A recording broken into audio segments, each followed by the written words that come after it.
ինքը պատրաստ է զոհաբերի անգամ Սյունիքը, Գեղարքունիքը, անգամ պատրաստ է զոհաբերի, չգիտեմ, Ալենին, Արարատ Միրզոյանին, իդեպ պետք է Արարատ Միրզոյանին հիշացնենք, նախ անունը փոխի, որ Արարատի կողմ չնայի։ Մեկ էլ այո, Արաբատ Միրզոյան, մեկ էլ չմոռանա, որ ազգային ժողովում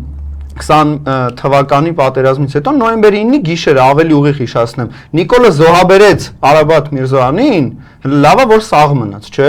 Հիմա այդ նույն զոհաբերության ինքը պատրաստ է, որտեվ իր համար աթոռը ընտանիքից, հայրենիքից ու ամեն ինչից կարևոր է, ինքը պատրաստ անգամ իր սեփական որդուն, ոնց որ քաչալացրել էր, ուղարկել էր Ադրբեջանի Հանրապետություն, իր ընդունած Ադրբեջանի Հանրապետություն, որ ծառայի, ում դեմ ծառայի, ում դեմ կռվի, դեռ պարզ չի։ Оказывается,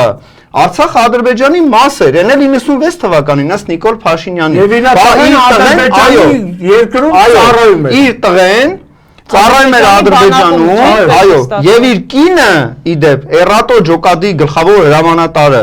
չգիտեմ, ազատագրում էր, գրավում էր Արցախի Հանրապետությունում, ինչ-որ գործունեություն ունեցա։ Ինչա, սեքսուալ բան է, ինչա։ Էռատոն ինչ-որ թագուհի ենք ունեցել, բայց ոչ պարկեշտ կարծեմ պահվածքի ինչ-որ։ Չեմ հիշում պատմությունը լավ, բայց թագուհի ենք ունեցել։